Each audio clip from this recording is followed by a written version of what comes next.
Hello everyone and welcome to this video. So in this video we're going to be looking at a Matplotlib example workflow, and I'll also be showing you the anatomy of a Matplotlib array, okay? So yeah, let's actually get started. Okay, so in the previous video we learned three different methods uh, on creating a figure. Okay, so we learned three different methods, and yeah, so we selected the third method, which was called the object oriented method. Okay, um so as I told you, we're going to be looking at a matplotlib example workflow and the anatomy of a matplotlib plot. Okay, um so yeah, let me show you the anatomy of a matplotlib array. Okay, so here it is. So as I told you, that I told you guys some few bits. So as you can see, we've got this really advanced plot over here. But don't worry, because we're going to be creating this plot later on in this series.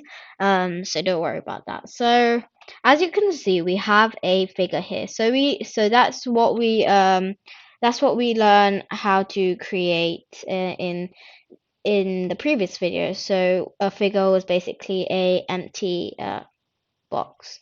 Um, so yeah, that's what this is. And then an axis is the actual thing that has data in it. Okay, so if we look here, this is an axis because it contains the data. Okay, so now what we're going to do is we're going to be looking at an example workflow. So what I'm going to type in over here is I am going to type in, whoops, there we go. So I'm gonna type in matplotlib example workflow. Okay, so we're going to be looking at that. So the first thing, so the reason I'm showing you this is because when we start working towards advanced plots, like the one you saw before in the anatomy of a matplotlib plot, we want to know what we're doing. So that is why I'm going to show you a matplotlib example workflow that many of us will encounter, unless you do some random other method that you invented yourself. Okay, so first thing in our example workflow is we want to import matplotlib and get it ready for plotting in Jupyter Notebook. Okay, so it's really important for you to do that. So I'm just going to show you how to do it again, just for the sake of, kind of keeping,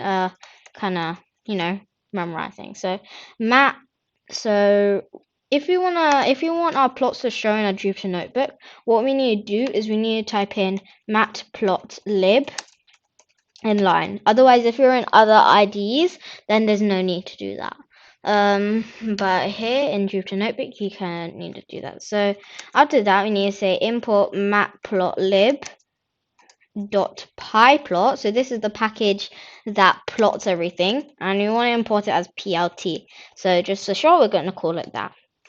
So our next step in our workflow is to prepare data. Okay, now that is very important because otherwise you won't have anything to work with. So what we need to do is we need to say x is equal to, let's keep it simple, 1, 2, 3, 4. And then we'll say y is equal to 11, 22, 33, 44. Okay, and let's just format this. There we go. And now after you've done that, so third step is then you want to set up your plot. So yeah, so that's what you need to do. Set up your plot. So we can say fig x is equal to plt dot subplots. So this is how you do the object-oriented method. And then we say fig size is equal to 10. Now, I did introduce this to you in the previous video, so have a guess of what this might mean. Okay, so have you guessed it? Let's press Shift Tab and see. So, let's find fig size. Where is fig size?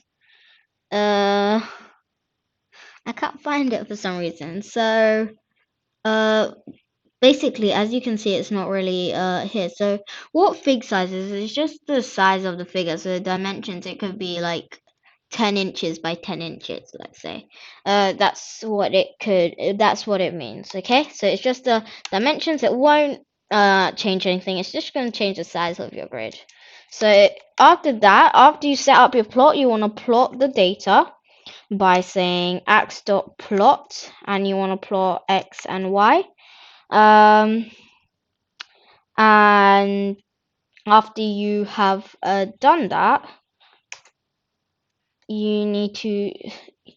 you need to do is you need to customize your plot. So customize your plot. There we go. So yeah, when you're doing that, you can say x.set, and you can pass in a few parameters. So if you you can set a title. So title is equal, let's call this sample plot, because after all it is a sample plot. Let's say x label is equal to what should we call it? Let's just say it's called x-axis, and we'll say y label is equal to y-axis. And then after we've done that, we can put a semicolon. So the reason you have to do that is because you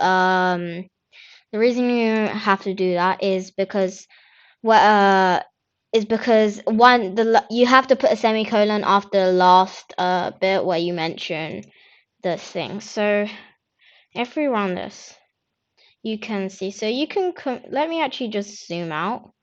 There you go. So if you try and compare that with this anatomy of a matplotlib array, you can see that we have the x label, which is this over here, and then we have the y label, which is, let me just find it, this over here.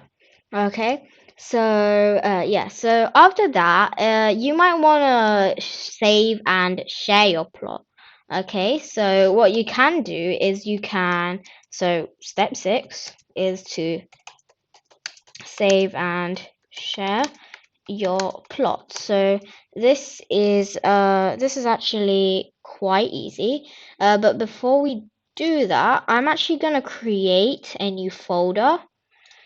Cool. I'm gonna name this to what should I rename it to? I'll just change it to images, because we can save other plots like that in later. Okay, so if we want to save and share your plot, you can say fig dot save fig. So we're saving the figure, which is basically this whole thing now, and we need to write where we want to save it. So I'm going to save it in images, the file we just created right now, and I'm just going to call this sample plot.png, and if we run this now, let's see if it is saved. So images sample plot.png. Wonderful. Okay, so that's actually quite good.